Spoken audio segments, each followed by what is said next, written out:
What's good? What's good? What's good, y'all? I'm gonna let some of the LaFamilia come on into the show. Make sure y'all subscribe to the channel. This might be the last show for a little while, man. Your boy about to go right back on vacation. You know what I'm saying? And share the show. Show love to the show. I know y'all seen them Vols pull that win off, man. Y'all see the T behind me, the helmet behind me. Them boys put in plenty of work. But on this episode, we got to talk about a few things. Like, we got to talk about the disrespect of the founders of hip hop. We got to talk about some financial literacy that Jay-Z was given that some young lady broke down. You know what I'm saying? She broke down the game. I got some of my songs of the week and just some of the few topics, man. People calling other artists and individuals trash. But first of all, I want to get into the game. You know, it's Saturday. Let me make sure I got the phones hooked up to the Bluetooth in case anybody want to call in. Yeah, I got the vibes going. So that football game, Tennessee has lost 16 of the last 18 games against the Florida Gators. 16 of the last 18. By them losing that many games, it's like kind of crazy to me. Real talk. It's real crazy to me because Tennessee has like a big boy program. If you ain't from there, you know this is a nationwide show. If you ain't from there, you might not know how big of a program it is. And it's like, it's so big, man, that pause. It's so big that in our reality, they got all the money they need, all the investments they need to be successful. For real, real talk. And by them having all of that, they should be winning by now. Like, I'm glad to see them ranked number 11. And after they win this game, they should be ranked higher than that. My boy T. Reezy was at the game. Salute to you, boy. I know Gator fans don't feel no type of way about them losing because they've been winning for so long. They've been winning for so long against the Vols. But as a Vols fan, this is a great to see. Hendon Hooker, man, if he ain't up for the Heisman, then they should be ashamed of that of that whole situation because the boy got over 1,200 yards in 4 games already. No picks. All those touchdowns, all those crucial plays that he been making. And it's just great to see Tennessee back into the forefront of sports and doing their thing the way they doing it. And I'm just happy. Real talk, I'm happy about that. And I'm happy to see that the offense is unstoppable. But one thing that I noticed watching that game is that their defense ain't all that, dog. For real, they got to step their defensive line up because the defensive line wasn't getting no pressure on the running game, wasn't getting no pressure on the quarterback. And they could have lost that game if them boys would have just kept running that football like that. They was killing that clock, man. They was killing the clock, knocking the clock down. And by them doing that, they was giving Tennessee less opportunities to be on the field. You know what I mean? And if y'all want to call into the show, y'all see the number at the bottom, 704-968-8917. Take them to school. We about to take them to school with a couple of topics. I know I'm talking college football right now, but we're going to get into the hip-hop discussion here in a minute. But another thing that I noticed, Clemson ain't the powerhouse that they used to be. Clemson is nowhere near the powerhouse that they used to be. And another thing I want to highlight on this episode or whatever is Jack Boy. Y'all done seen Jack Boy on a lot of shows with me. Y'all done seen Jack Boy in a lot of conversations on the podcast with me. He releasing his 3rd installment to Money Talking. The first one was Money Talking, and then it was Still Money Talking. Now it's Forever Talking Money. So his album is coming out soon. It's in the mastering process right now and getting mixed and everything. And it's going to be a phenomenal project, man. But I know y'all probably at home watching them games right now. Y'all like, why Trevor on the pod right now, man? Why you on the pod talking the talk? Well, I just got to give y'all some content. And this week it was a lot of stuff going on. And we just got to break it down, man. Academics, he said some crazy things about the founders, man. He really did. That's what it is. So that's what I'm trying to tell you. Them old rappers, man, them niggas, bro, have you seen any of these old rappers who be like, yo, they're the foundation of hip-hop, really living good? Them niggas be looking really dusty. I kid you not. And none of y'all trying to come for me because I don't fuck with y'all niggas either. So I'm just tell y'all the truth. Y'all be looking Like, every time there be like an old nigga talking about hip hop, you be like, yo, bro, you sure you invented this? Because everybody else living better than you. Facts. You know, before I get into my rebuttal about him disrespecting the founders of hip hop,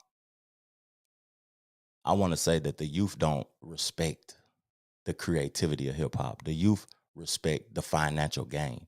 A lot of people are not even in hip hop for the creative process. A lot of people are involved in hip hop because they want to make a profitable gain off of it. Real talk. They want to make a profitable gain. They ain't looking forward to, I don't even know who that is. Mad Nan, thank you for the comment, man. He said, Ack is a clown. He's a part of what's wrong with the culture. Hey, I like some of Academics' content, man. I do. I listen to him. He be talking crazy. But sometimes, man, the people that be on podcasts and be speaking, they be speaking to get attention. They don't really be meaning what they saying. And by them not meaning what they saying, they just say anything to get people's attention, to get people involved in what they saying. A lot of the founders have rebutted to what Academics was saying on that little piece that I just played, because he called the founders of hip hop dusty. Who is that, man? Who is that? I see it say Facebook user say he's back. That's a fact, man. I had to come back, take him to school, talk about the Vols, and talk about this topic where Academics called the founders of hip hop dusty. We got to realize, man, we got to talk about the financial part of hip hop, because early on in those days, those people didn't have that opportunity to make a financial gain off of hip hop.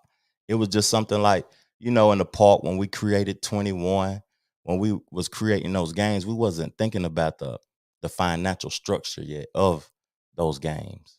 We wasn't thinking about that. We was just thinking about having a good time, doing something that we love to do. And by him dissing the founders, the people who created the culture, it's not even a culture now, and it's really just a genre of music. Hip hop is the culture, so the financial part is separate from the culture. And by it being separate, like, we can't look at people like, I seen Rakim, the boy, teeth down bad, man. He made platinum records, hot albums. But who took advantage of those artists in those early days? Who took advantage of those people and made it to the point to where they are struggling today? Real spill.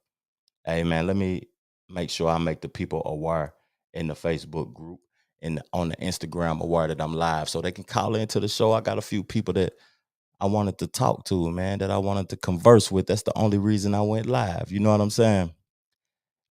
Mad Nan said, clout chasing at his finest. And he also says, I don't care if y'all come after me expecting an uproar. He did say that, fam. Call into the show if you want to get your piece across, man. You see the number scrolling at the bottom, man, because I need some help with the constituents, with the LaFamilia about this topic, because Fat Joe respond. A lot of people from New York responded to that. When I think about it, like, I think about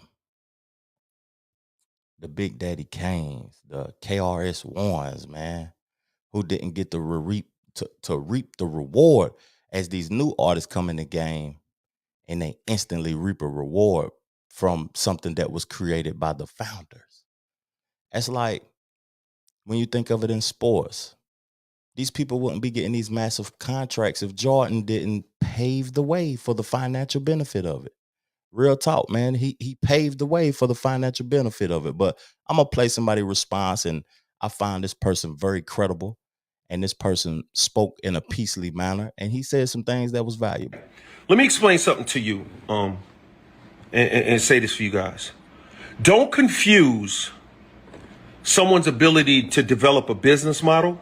Don't conflate. In other words, don't think just because somebody knows how to get money or fails to get money that they didn't make a contribution to the culture.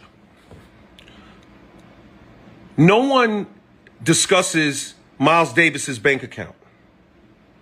We don't talk about John Coltrane's bank account. We don't talk about A lot of even rock musicians, a lot of them, we don't talk about their bank accounts. A lot of great country artists, we don't talk about their bank accounts. This idea that you have to have money or else you don't have any value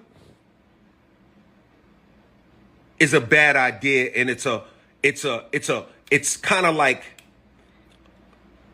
it's a misinformed way of looking at the world.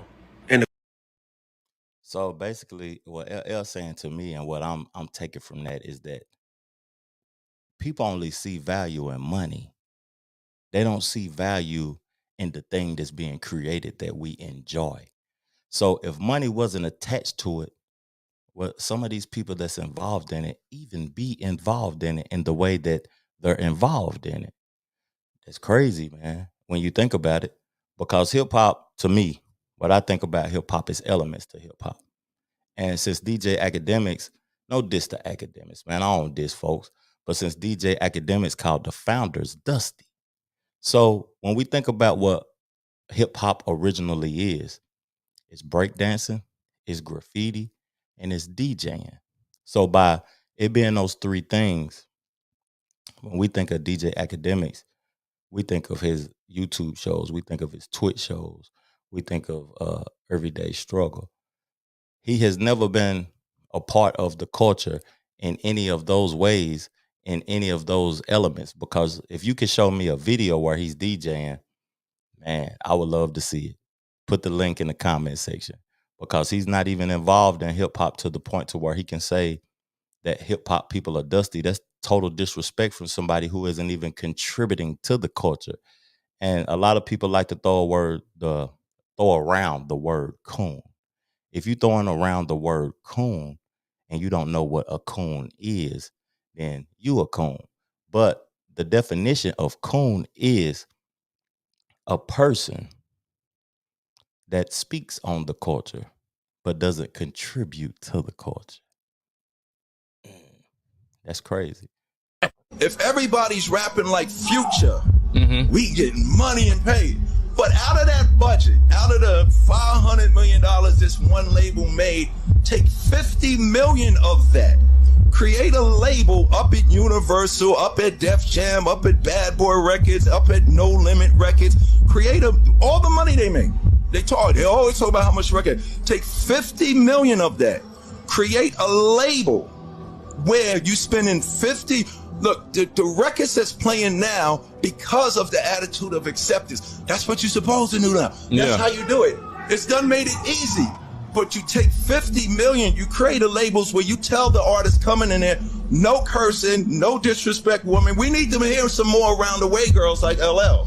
When LL signed with Def Jam, nobody was in his ear telling him make records without calling bitches and hoes. Yeah. He was 16 years old. He chose to do that. So what's happening now with our culture of hip hop, we are destroying the potential of the young boys and girls in our generation. But what would you say to people like Kendrick and who he influences and stuff, and J. Cole? Kendrick is influenced by NWA and Jay-Z and all of that. Yeah. But look what they're doing. They're doing what they want to do. How they want to do it. So J. Cole then became a millionaire, not playing the cookie cutter role. Yeah, Isn't that's true. that an example for the labels that now say and the ageism thing is this? They think, man, if we put dollars into what J. Cole is doing, that's doing what we did back in the day. I'm not old school. I'm not back in the day, motherfucker. I'm eternal. Yeah. That's true, man. He is an eternal artist. He will be remembered forever because of DMC. What they did. Run DMC did a lot for the culture. But Madman said the term for culture is used too loosely nowadays. Majority of these people take from the culture. That's true, man. They take from the culture. They don't add anything to the culture. And I'm a rebuttal to what DMC just said, where he was like, people in hip hop, like the labels, basically. That is straight facts what he was saying. It's facts, but why, like, damn, why we gotta depend on the labels, dog? Why are we depending on them? Because if it's our culture, we can stray away from the money completely and create our own lane. That's the same thing I'm saying about what's going on in the NBA right now with LeBron James and Chris Paul. They like of the what is it the part of the league where they get the money together and all of that. They play a part and a role in that part of the NBA. And we need some vocal people. We need like a council for hip hop. We need like a way that people can look out for the founders. Why hip hop don't got 401k? Hip hop don't got a retirement fund to where people are going to be able to retire, and people put their life on the line for the culture. It's just crazy. And then if you think about it nowadays, a lot of individuals previously early on in the culture, they didn't have access to the knowledge that we have now. They didn't have hands-on, easy pick up your phone and you got access to all the knowledge in the world. By them not having access to all that knowledge and stuff, we can't blame them for failing, man. A lot of people failed so these artists and stuff can succeed today, man. The information, for real, the information is hands-on. Younger generation, they have the information, right? Because it's at their fingertips, right?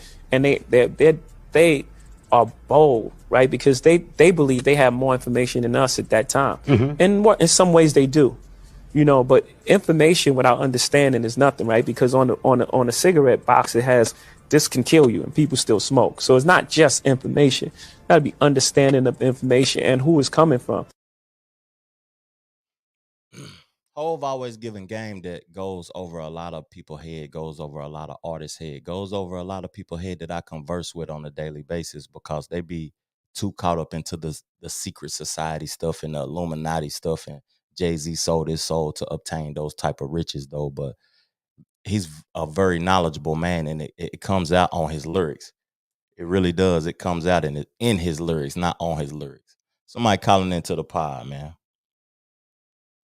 Hold on. Was you calling into the pod, LaFamilia?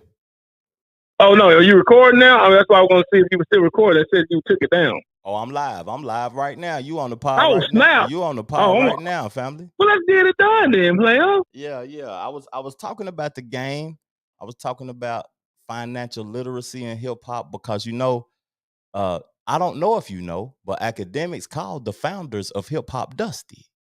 Oh yeah, I heard about that. I seen where your boy recipients responded. Talk to me. Yeah, I seen where LL Cool J, you know, he got in too. But think about it though. He like one thing the academics said that made a lot of sense though, Trail, is that he said that the old guys back in the day was probably the dumbest rappers alive.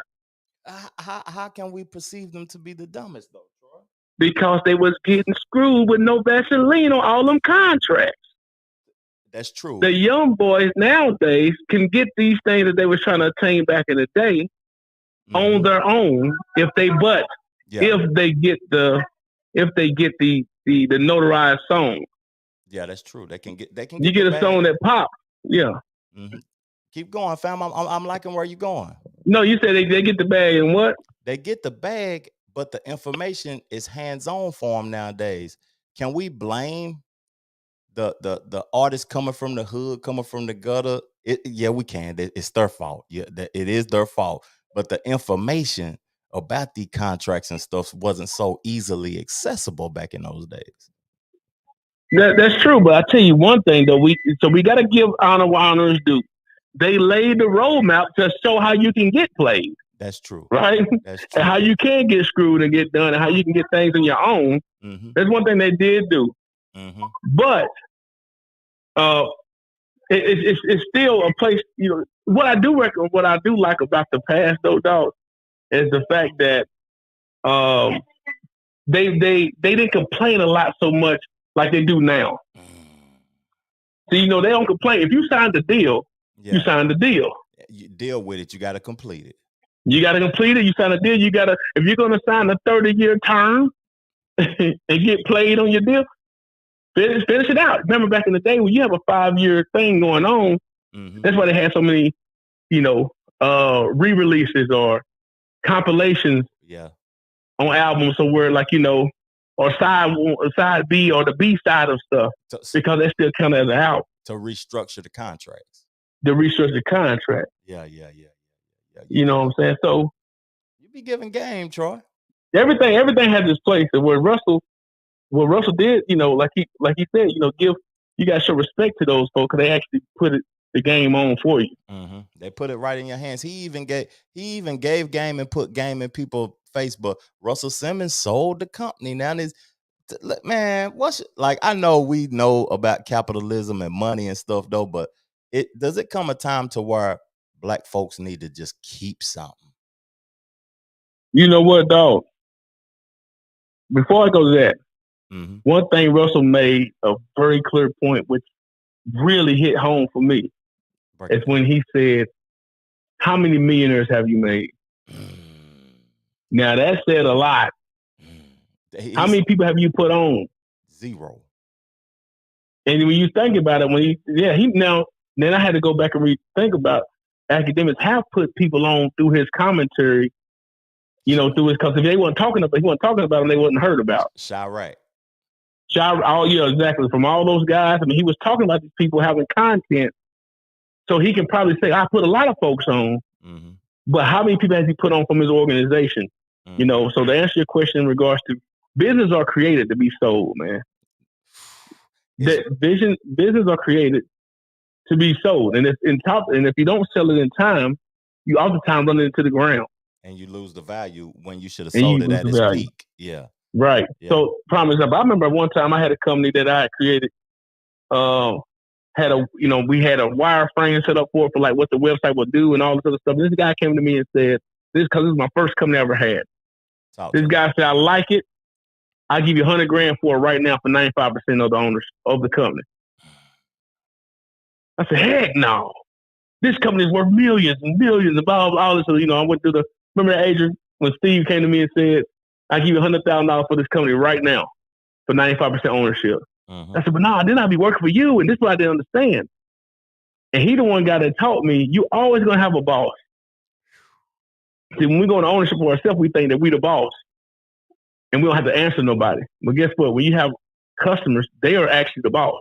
That's true. The client, the customer. Every time I hear somebody say that they the boss of something, I think of that, fam. I think that but that's a fact, though. Trevor, you're on the right mind frame. The client is always the person that you're serving. You're of service to exactly. The client. Yeah. Exactly. So, but guess how much that company worth now, though, Trevor? Talk to me. 0. That company now is worth nothing because I had to close it down because it wasn't doing nothing. And I could have sold it for $100,000 and still had 5%. But I would have sold it to them all together for $100,000 today. You know what I'm saying? Yeah. But the companies, when you one wise guy told me, he said, when you get into the company, always have the end in mind. What would you be willing to walk away from? So I had $1 in mind, and that wasn't 5. And that when he was talking 100,000, wasn't 5 million. But now today, I would give that company away right now for $100,000. And you know what's crazy about stuff like that? Because if he would have took it and elevated it, that 5% could have been that 5 million or that 5. Yeah, and I could have bought it back though. It's always golly, but it's about knowledge and about us knowing about what's going on and what's being said, because a percent is worth more than nothing. 1%.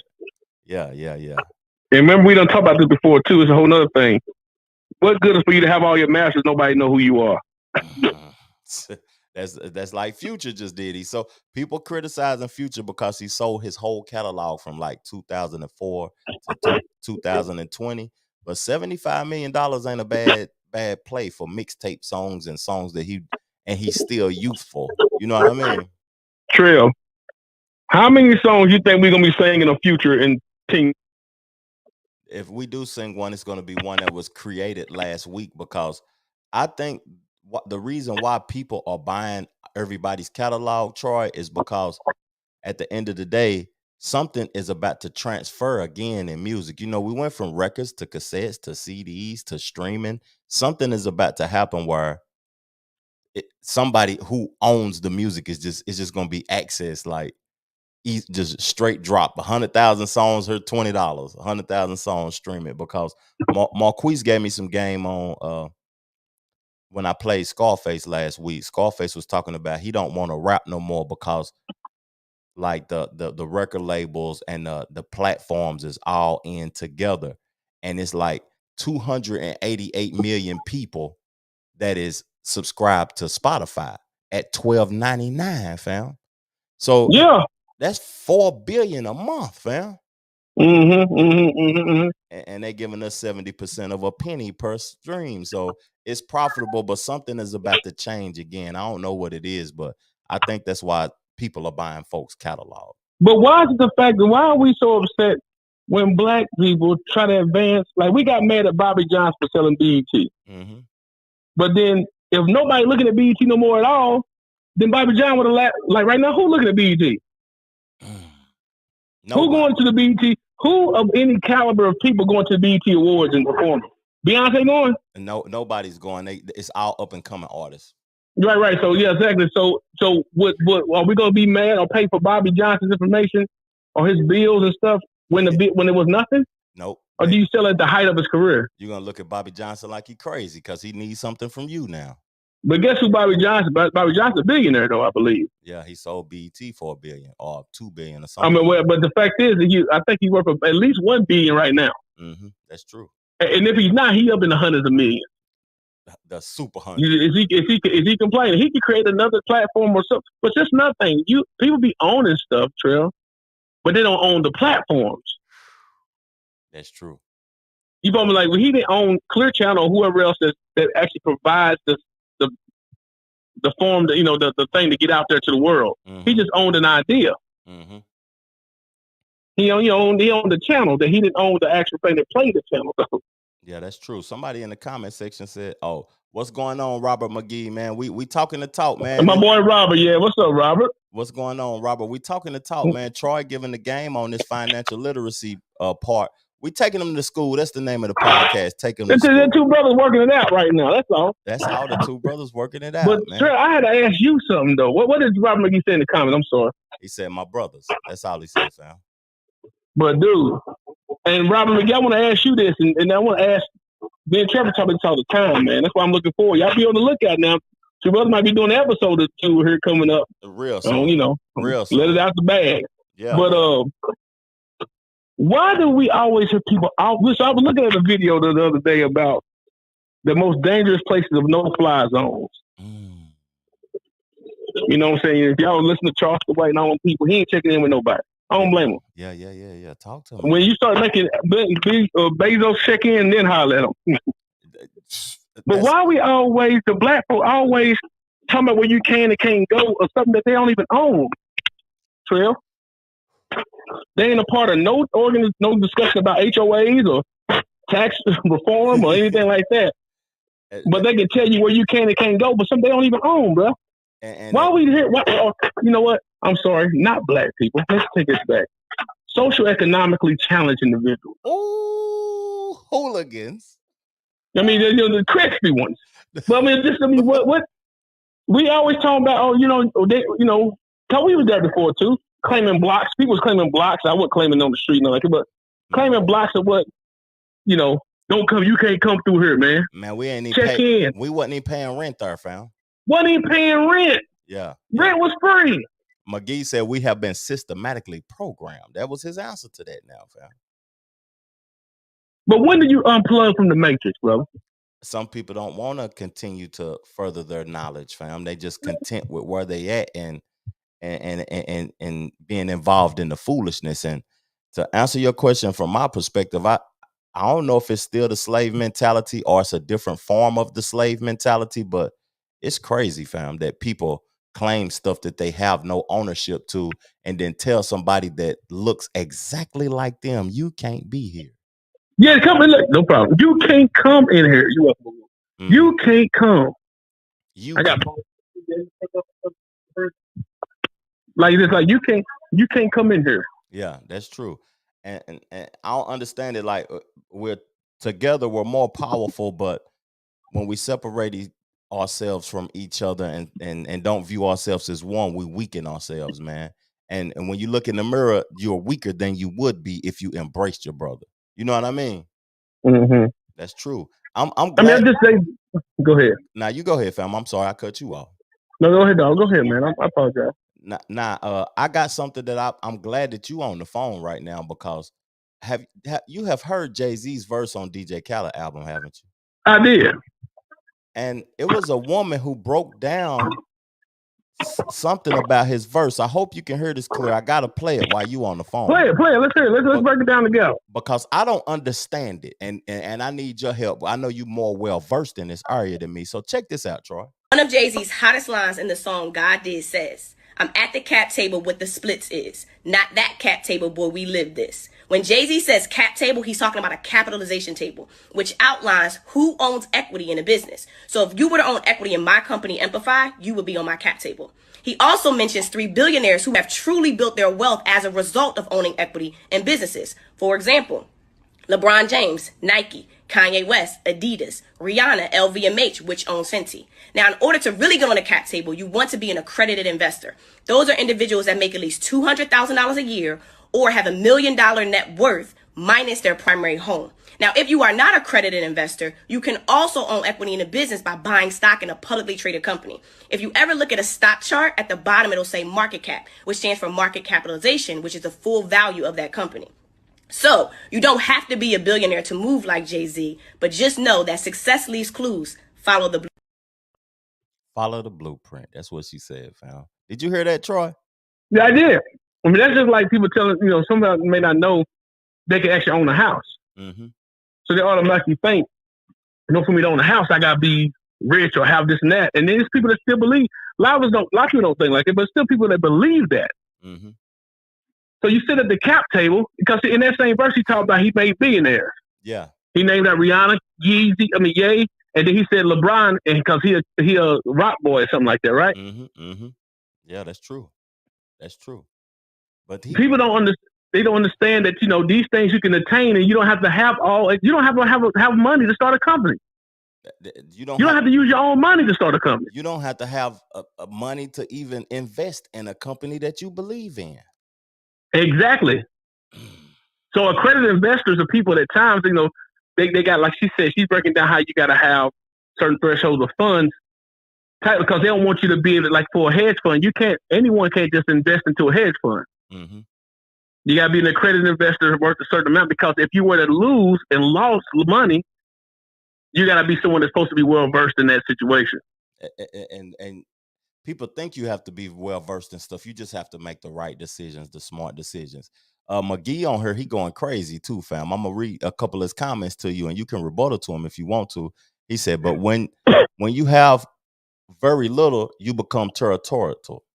He said, "Damn, that's deep." When he listened to the audio, then he said, "Is people scared of home ownership because they don't understand it, and they don't buy real estate? They don't buy real estate because they don't understand it." That was his comments. So you know what? Let's go to home to go to real estate. I mean, what was your question when it come down to the Jay-Z verse? I mean, he just break it down. See, that's Jay-Z is a prime example of that. You cannot talk about the same thing after a while after you done diversified. When I listened to that, I didn't know he was talking about capitalization rates. I thought he was talking about he's not sitting at the cap table, because the language, that was a triple entendre, because the language of look at you on the thesaurus, man. What a hand clap said. Oh man. Yeah, that boy done hit him with the triple entendre. I can't even say it. Look at my boy Trail. He hit him with a triple entendre, because when I'm listening to it, I'm thinking of the Negro way. I think he's not sitting at the table where they're lying at.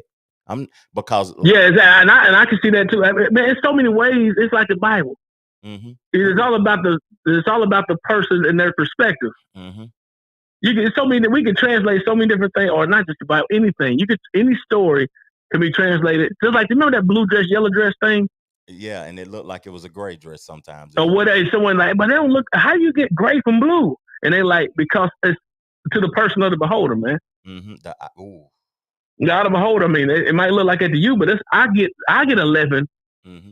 I get 10 from 5 plus 5. You might get 10 from 2 plus 8. Yeah, that's true. But it's still 10. Yeah, that's true, fam. Man. So that word, so it's like he broke it down like that word. He broke it down into different things where you can really look at it the way you want. But in regard to home ownership, and McGee mentioned about people being afraid and all that. He's right. You are afraid of something that you don't know. Mm-hmm. So let me break something down to this too, like when you rent something. You know what? If you truly think about it, people that rent at times may be a little bit more financially obedient in certain places. Yeah. Like in regards to paying their rent, because they know they got to pay their rent by the 5th. Mm-hmm. Then by the 15th, it's actually your stuff already probably down at the courthouse, getting ready to kick you out. Yeah. You got to. But guess what? But in home ownership, though, mm-hmm. there's so many loopholes in home ownership that can help you when you don't have the money by the 5th. Yeah. You can sell it. Because let me get to it. You can sell it, but let me tell. Let's just stay with the payment. So when I say when people might be a little bit more savvy with their money and make sure they pay their money, or more, not savvy, more obedient with their payments mm-hmm. of renting, because they know by rent got to be paid by a certain time, or you're stuff on the side of the road. Yeah, you're in the street. Yeah, you out there in the street. So okay, that's one benefit that you know that you might be savvy on the money part. Mm-hmm. But in regards to having the loopholes, just in case you can't pay it, mm-hmm. your mortgage is not due until the 15th of the month. Mm-hmm. It's due on the 1st, but it's not late to the 15th. Yeah. If we get them in deeper, you actually can go all the way to the 16th, because the mortgages are always reported on the 30th day of the month. At the end of the month. At the end. So it don't go to, let me help people out too when they think they go, oh my God, I'm gonna lose my house. I have people all the time talk about how they I do mortgage for a living. So if you need a mortgage, let me know. But I have people all the time that say, oh my God, I'm about to be late on my mortgage. I don't want to be late and lose my house. So man, when was your mortgage due? The 1st. Okay, got it. When did you pay it? The 14th. You're not late. Yeah, you're not even. You actually got a 15-day grace period. Yeah, you on time, actually. Yeah, you on time, actually, and then your payment is not due, and don't report to the credit bureau until the 30th day. And then the next one will start on the. Yeah, so look, so the 30th day, you can pay your stuff on the 31st. I'm not advising people to do it, but say it's 31 days in the month. Mm-hmm. That 31st day, you can make your mortgage payment, because it's still actually the 30th day of the month on the mortgage day. That's right. The mortgage calendar. Hey, man, that game right there, that was hold up. It's not going to report to your credit bureau until after 30 days late. So now if you miss it and you pay it on April the 1st, mm-hmm. and you pay your mortgage for March, April the 1st, you now got a 30-day late on your credit report. Just go ahead and know that. It's going to be there for the next 5 or 7 years. Even if you pay both of them, if you pay the last. Yeah, it don't matter if you pay both. It don't matter. That one that you missed on is gone. But guess what? If you have a hardship in your mortgage, you can do a modification with the bank. You still living in your house. Yeah. The foreclosure process could take time, where you still living in your house and you might get foreclosed on. Yeah. The fact is, there's so much loopholes with ownership. Plenty of loopholes, man. It's multiple things you can do, but when you're renting that apartment, it better be done. They're renting that apartment, renting that house. Yeah. Hey, you got to the 5th. The 5th, I needed in my hand, or by the 15th, your stuff already getting packed up. Yeah, or the interest is going to revert back to the original owner, and you got to go. You got to go. But now there's people that know the law, that rent, the professional renters, mm-hmm. that can play the law out. You got a certain period of time to kick me out, all that stuff. Yeah, you got that. Yeah, that's true. Hey. But there's so much leeway and loopholes. I'm sorry, Trevor. We done went on a whole nother tangent. No. We good. And that's I like that. I named the podcast "Take Them to School," and Troy came in and took them to school with the education, man. But I want to lighten it up because something happened today, fam. What happened? Oh, go ahead with it now. I normally be talking crazy to Jack, because Jack be having the feelings hurt. He be getting sad. Yeah. When I talk about them balls. Give me something about them falls, man. But let me tell you that I grew up selling lineups, programs, 50 cents, hot dogs, 35 cents a piece. Yeah, I grew up doing that. I'm selling Cokes. Mm-hmm. I was at that Needham Stadium every week. I was on Cumberland Avenue every weekend. Yeah. Whenever they had a home game. Walking to it and walking back. Walking there and back on the bike, everything. So, we was in shape. So I grew up on that ball, man. So when you see them, I watch a ball game every time it come on every week. Even if it ain't But the when you whole see them game, do, it's just a little even bit. ain't the whole game, I gotta watch the kickoff. I gotta see something. Mm-hmm. And them boys starting off 4-0. I can't even talk crazy Jack and try to make them feel bad because I'm excited for them. You know what I'm excited for? We're gonna talk a little bit about Florida, but I'm excited to see Tennessee be 6-0 when Bama come to town. That's a possibility. It's a possibility, man. Hey, do you know where you was at a 97-98 championship year when they beat Florida at home? Where was you at? See, that's like the twin. That's like 9/11. You know where you at if you're a ball person. I don't know. Where was you? Where was you at? What's my boy name on the chat right now? Robert McGee. Where was you at? Robert McGee. Where was you at? You know, it's crazy. I can't remember where I was at the championship game, but I remember where I was at when we beat Florida that year. I'm talking about Florida. I'm not talking about that championship year. I know where I was at. I was on the strip, car parked in front of the Pilot, watching the field goal post, walk down the strip. Guess what? Talk to me. I was on the field. On the field, watching people pull grass up out the ground. Not only that, the woman I'm married to right now, yeah, who I didn't know at the time, who went to UT at the time, I'm in high school, my wife a little bit older than me. She was carrying the goalpost out the building. You follow what I'm saying? I didn't know her there, but it's just the fact that we was talking about where were you at during that time when they were Florida with T. Martin now. T. Martin, yeah. Beat Florida at home. Undefeated season. Where was you at? She said, I was on the field carrying the goalpost. I said, I was on the field watching you do it. You know what I'm saying? You see that boy Hendon Hooker broke records today, man. Hendon Hooker, 1,200 yards already, 0 interceptions. How many touchdowns he got? About 15 touchdowns. He better start sliding. I know that much. Oh, McGee said KPD brought the horses out on the strip. Yeah, look at that. Yeah. That was a good game, man. That was a good time. I was 18 years old, man. I know I'm dating myself. I was old at 1998. I was 18, so I'm telling on myself. But at the end of the day, that was a good time, man. That was a real. I was selling hot dogs. My first time ever working in the concession. See, normally I was working out carrying the stuff. I actually worked in the concession. One of my people that went to West, and when the game was getting close, and I'm gonna go out here and watch. Everybody was out there anyway. Yeah. And I went down there on the field when they won. You know what I'm saying? So, yeah. I'm surprised. 10th grade year. I'm surprised didn't happen tonight. I don't know. I know tomorrow, but today that was a good game. I know the Vol fans happy. I know Knoxville popping right now. I bet it's going nuts. That's what I'm saying. The strip probably stupid today. Yeah, the Vols are 16-2 against the Gators in the last 18 years. They 16-2 win? In the last 18 years, the Vols are 16-2 against the Florida Gators. You mean 2-16? Oh yeah, 2-16. But the Gators, you only won 2 games. Yeah, your Gators been spanking them every year. And they almost gave it away tonight, though, Trev. That's too close for comfort, man. That first half scared me because I was like, man, if I'm gonna tell you what's crazy. If you look at the time of possession, right? This we break down a little analytics. Time of possession. McGee, help me out, man. Google the time of possession and tell it to us while I'm speaking right now, if you don't mind, my brother. But Florida held for Tennessee to score that many points, and Florida had that ball for at least 2.5 quarters. That's crazy, man. And Tennessee defensive line is horrendous. Yeah. Horrendous. If they play somebody that can really run the ball and keep the ball out of Hendon Hooker hands, we're in trouble. And that's what I said that if they have to. So I was telling my wife, I said, they got to lead by the half. Mm-hmm.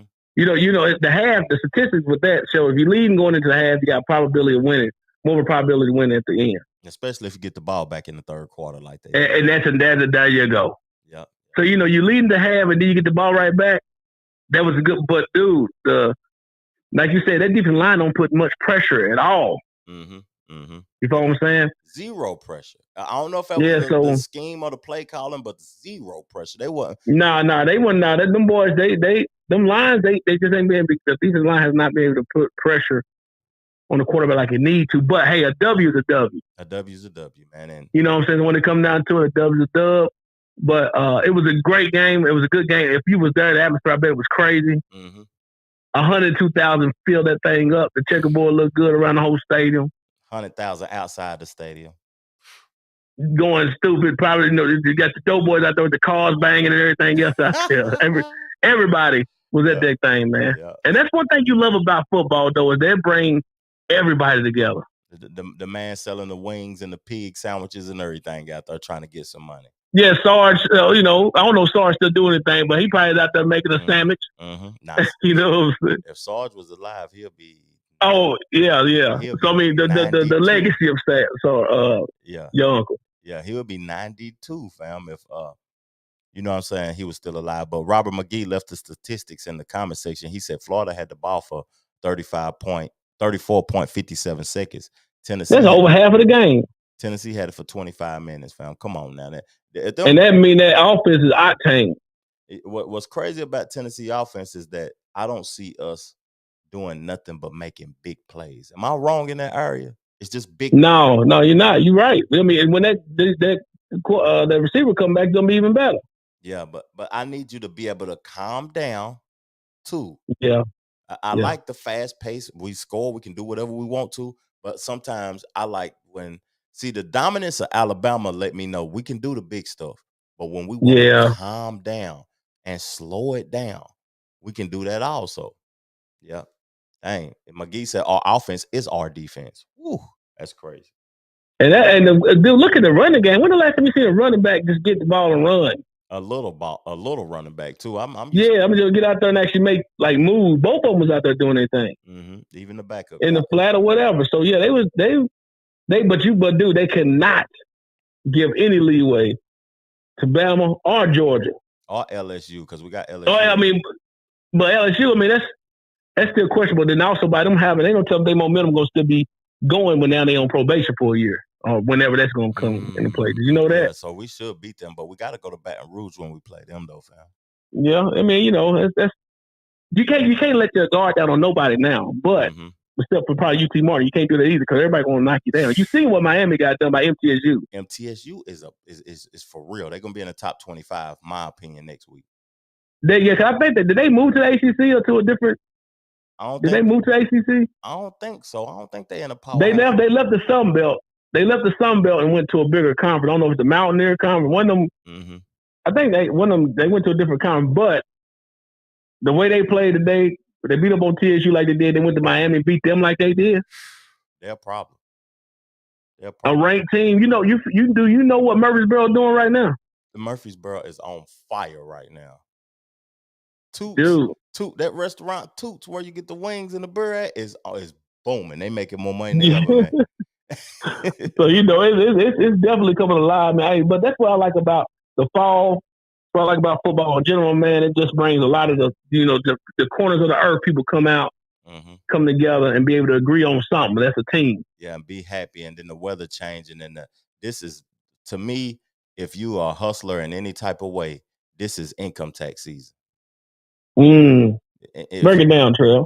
The reason I say that is because no matter if it's a legal or illegal hustle or business or a restaurant, a cooking, a mobile food truck, football season is when you're going to get your bag. If you're an artist and you draw and paint hats or shoes or whatever, people want those logos on their clothing and all of that. A tattoo artist, anything like when those 200,000 people are in those smaller based cities in those big states, man, you need to be promoting yourself or whatever you're doing or creating when those amount of people are there so you can get some money because that's true. It's income tax season, man.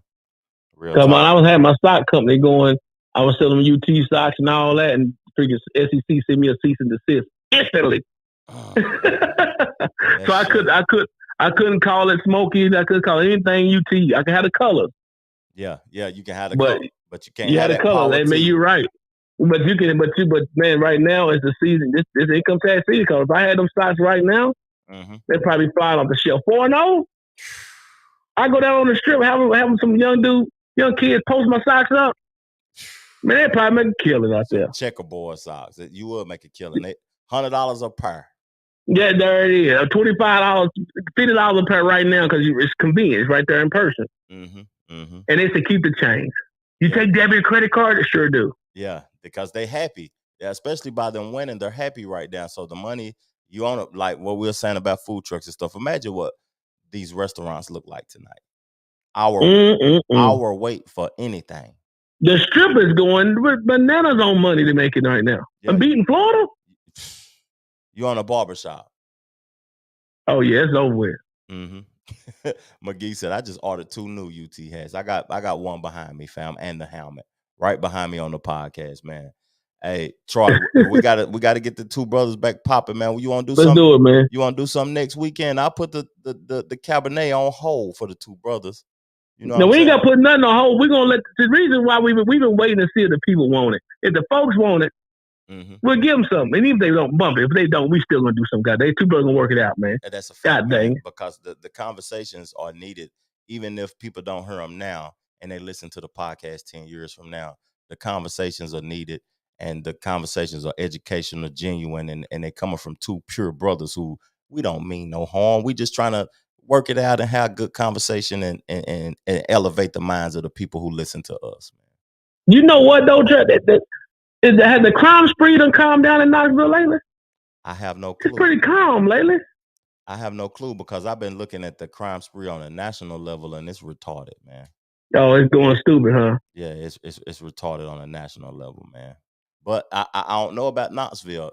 I guess Tennessee winning, people getting money. Oh, yes. Now when this look, when your team and stuff like that got morale built up and it's going good, people do lean back a little bit. You know, they calm down a bit. Yeah, if I'm not. But when you suck, you suck and you broke at the same time, man. God, then you're thirsty. Yeah, you're freaking famished.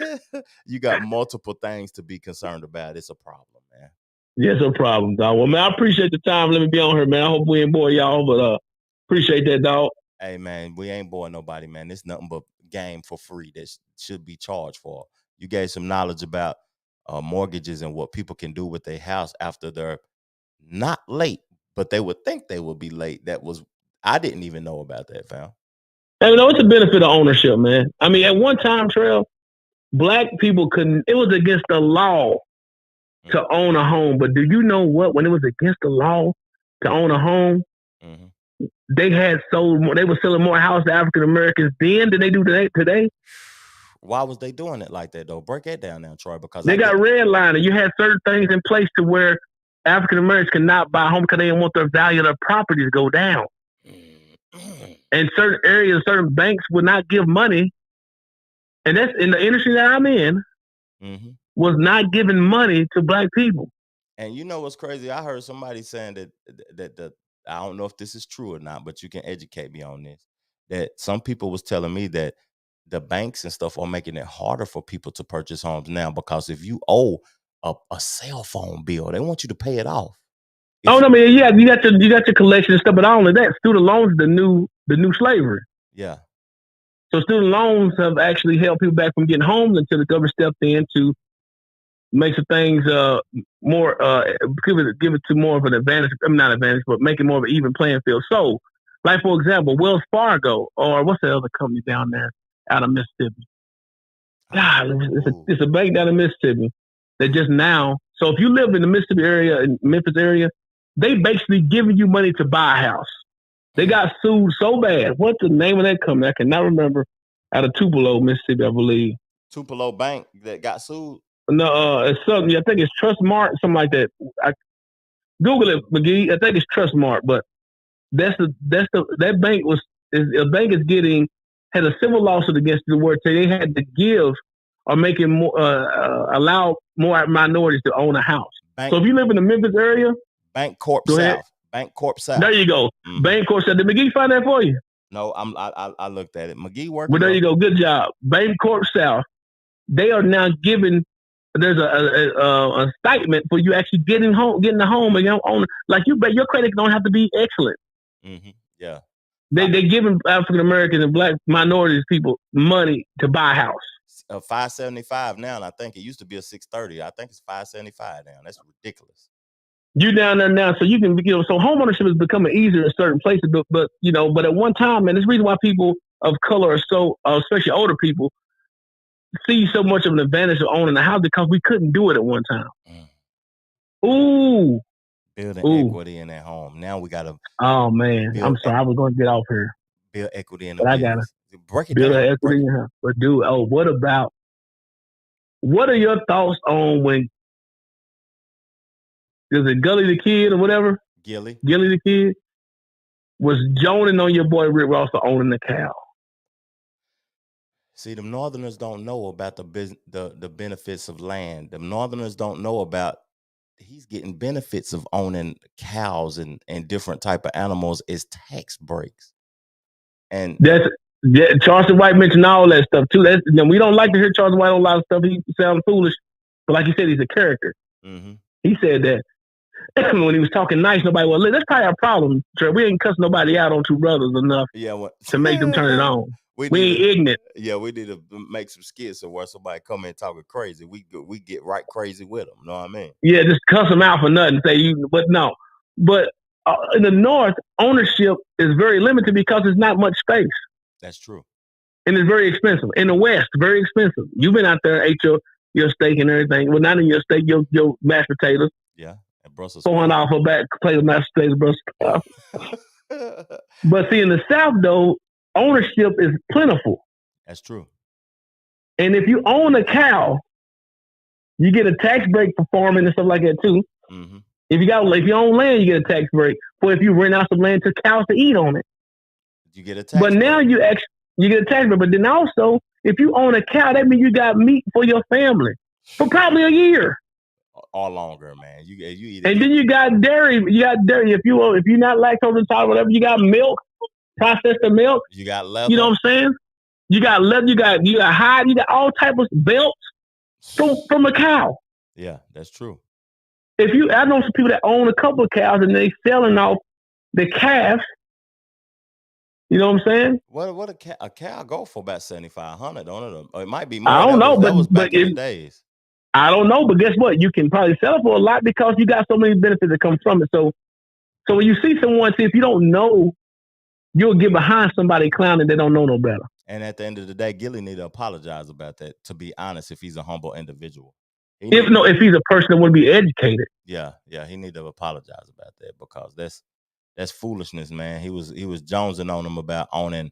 You buying cows and all of this. He was talking like he really don't got money, like he portrayed that he does. But Rick Ross owned the largest estate in the United States. It might not be the prettiest, might not be the most expensive, but he has the largest space in the United States. So why not get a cow? Why not get a lion? Get a lion. That boy get a lion. They gonna eat everybody up. But if you got 200 acres and you're not actually utilizing it by renting a portion out for cattle to eat on by somebody, because people that own or got some type of get money from it, mm-hmm. He's losing. And Gilly probably complained about getting his grass cut for $75 every 2 weeks. When Rick Ross this boy spending 20 racks. 20 racks. Yeah, $20,000. He had to cut it himself. Yeah, but it's value in owning stuff, So if you're not used to that, so that's like when people come here, like we complain. Like for example, I was complaining about me and my wife and I. We need more space at our house, right? Mm-hmm. So our friends from California came in town, who bought a house for 1,300 square feet. It cost $850,000 in 2019. That same thing now worth over $1.5 million. Yeah. And now it's worth over $1.5 million. But we was talking about so that was 1,300 square feet. They come to our house and it was 2,700 square feet at the time, and we was like, yeah, man, we need some more space. Mm. We need some more space. Don't have any and value. And they're looking around the house like, you need more space. Yeah. What y'all complaining about? Y'all need more. Yeah, space. we got 1,300 square feet, and we got 5 people. And you got 2,700, and you got 4. That's and true. Our house is double the price of your house. That's true, man. That's a lot. Like those folks in California and New York and stuff have a different appreciation for stuff than we do in the South because we're so used to we're used to obtaining stuff for a lower price and all of that. We don't appreciate the stuff as much as we should, fam. That's just my opinion. Yeah, but you guys, it's like when we talk about things ourselves, we go back and retract the time to say, I may not have known, or I apologize, or now I got some wisdom on it, because if you don't know, if you don't know, now you know. Yeah, if you don't know, you'd be like, oh, I didn't know that, Yeah. So either way, that's true.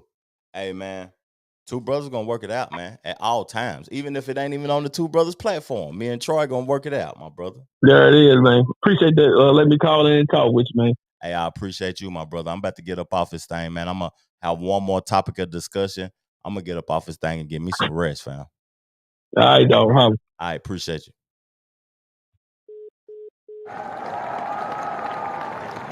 Let's give Troy some hand claps, man. Let's give Troy some hand claps.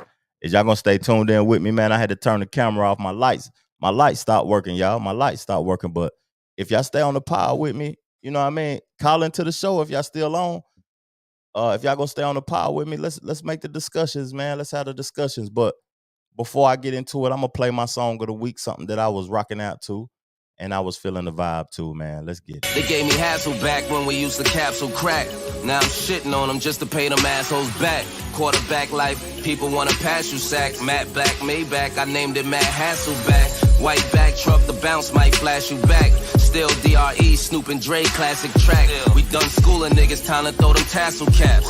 We the tag team that never tongue wrestle back. Ain't going back and forth with niggas, I don't battle rap. Safari Air Max in the jungle, match with the habitat. If you need a brick stepped on, I know where some cappers at. Lost homies, twisted my mental, just getting back from that. If I wrote my life in a book, I bet not a chapter whack. I don't know where your mouth been, this blunt, I'm not passing that. I've been on Remy, not shorty that make Cap relax. And trap the rap, we pull her back to back, it's a matter of fact.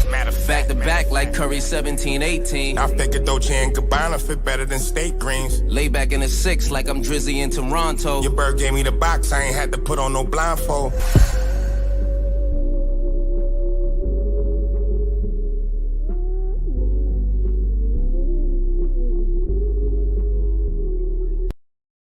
Favre and Davies killed that record, man. But I'm gonna touch on one topic before I go. I'm gonna touch on one topic, and if y'all want to help me discuss it, and y'all want to call into the show, y'all see the number at the bottom, man, 704-968-8917.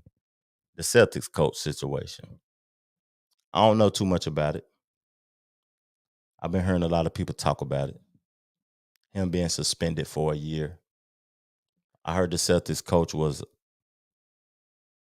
hold up. Customers at first, stockholders in the end. That's true, family. That's true, my brother. But the Celtics coach, right? He got a child by Nia Long, right? One of the finest, man. When she was on Friday, we thought she was the most gorgeous woman on the planet at that time. All of those girls that looked like that with that short haircut, Jada Pinkett, Halle Berry, we thought that was the most beautiful girls in the world, the people that's my age or a little bit older. And Nia Long, she's a dope woman though, but to me, the Celtics need to go ahead and just let them go, man, because why hold a person accountable for a year to see what you're going to do with him when he slept with the VP's wife? He's not a married man, but he slept with two women that's married. Whew, that's crazy, though, to me, to be honest. But let's hold the women accountable. They married. They made a commitment to their husband. You know what I mean? That they was going to abide by those vows, and they didn't. For the man that was not married, that was the coach of the basketball team. And he cheated with two women that was in his workforce environment. By him cheating with two women that was in his workforce environment, you got to think about it, man. If you got a woman, man, she got a work boyfriend.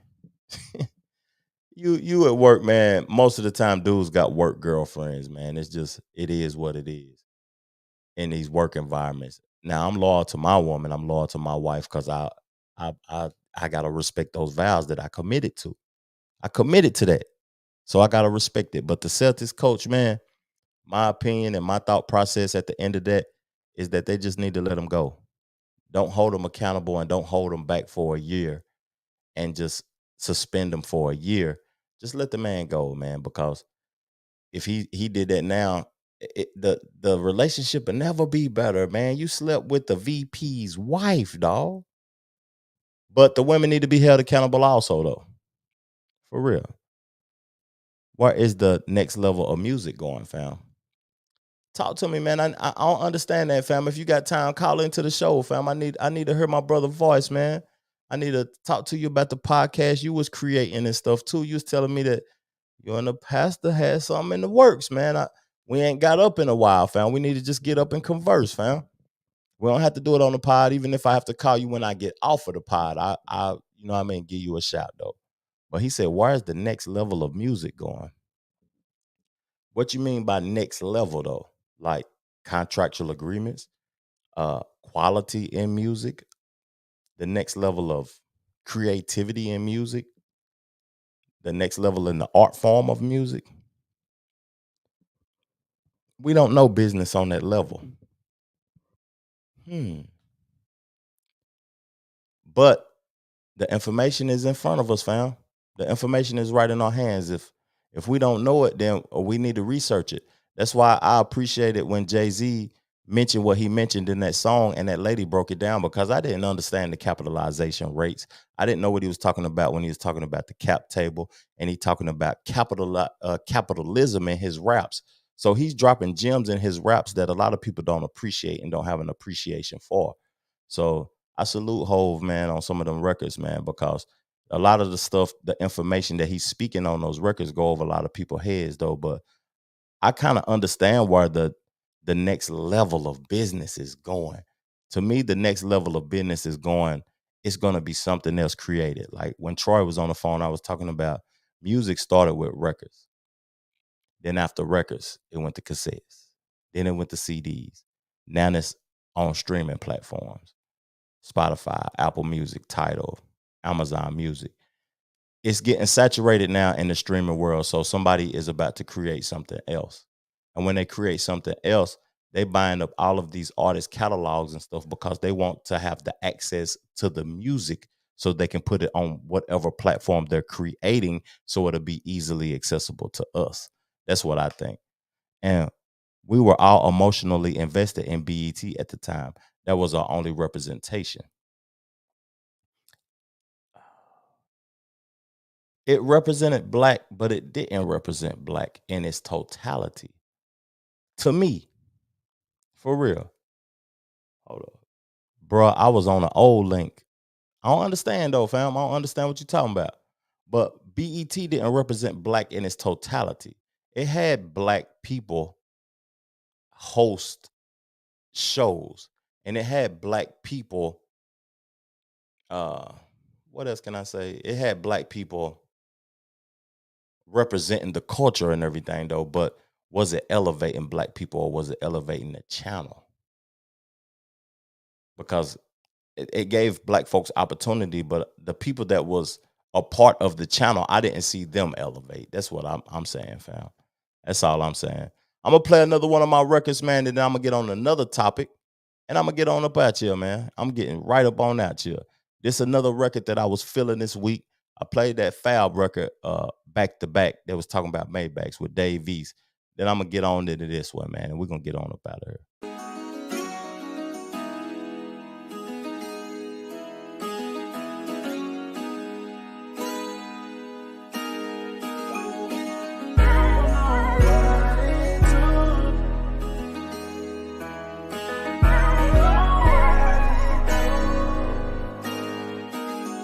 Left hand can't do much, but I can cook with this here. Not like that other shit you had, I can't even fuck with this here. 100 band on the chain, tell them look at this here. We took the rich nigga, you don't know what it took to get here. Can't hit the block without the shine, what it took to get here. Stand down, hard time, what it took to get here. A lot of pain, a lot of crime, what it took to get here. And I almost lost my mind, just to get here. Window shopping for the chain, tell them look at this here. Head beater on the counter, tell them cook with this here. Too much money in the bank for me to truck with this here. And these scars on me show you what it took to get here. Sacrificing all my time like a paddock on worth it. I spent that little shit on shoes where they asking for verses. If I fuck up on my rap, then I'm back rehearsing it. That wound still open, then it back to surgery. Now he leaking, red flag bleeding. I'm on demon time, on the feces. Shark in that water, will it beaming? He a lane, he can't get a pad breathing. If you know what it took, you'll bleed black. Shot that nigga, homie, got the lead back. Hey, man, thank y'all for tuning in to the pod, man. If y'all enjoy the show, y'all got to go to those platforms that I'm talking about that doesn't represent us to listen to the master audio versions, man. I apologize, but my website will be created real soon to where I won't be doing lives on Facebook anymore. I won't be doing lives on YouTube anymore. You will have to come directly to my.com. So I want to end the podcast off talking about the Brett Favre situation, man, the embezzlement of funds. And them embezzling those funds, it's bigger than Brett Favre. It's way bigger than Brett Favre to me. Because when I think about it, I think about I was listening to somebody that I called a coon. He's from Nashville. His show is based out of Nashville. And he was talking about the Uniparty. You know, the parties that separate each other, the Democrats and the Republicans, but they both have an equal interest. And they both are equally interested in the welfare system. Because when you get funds from the, what I want to say, from the Federal Reserve or whatever, or the government, and you say you're going to give these people a certain amount of money, they can put money to the side for their interests. So that is called the Uniparty. They're united in this thought process. And it's bigger than Brett Favre because they gave him a certain amount of money to help out with what he was doing with his daughter or whatever. But we got to look at the politicians at the end of the day who made it possible that that could happen. Real talk. And we got to worry about who we voting for, man. At the end of the day, before I get off here, I'm going to tell y'all that I ain't voting for nobody, man, because a lot of people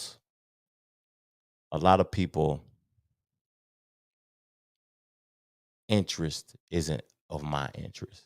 I want to see everybody win. I want to see everybody successful. I don't want to take from no human being. But McGee said in the comment section, it also funds money into the poor white base for voting. Whew. Because when we look at it at the end of the day, it's more poor white people than it is black people.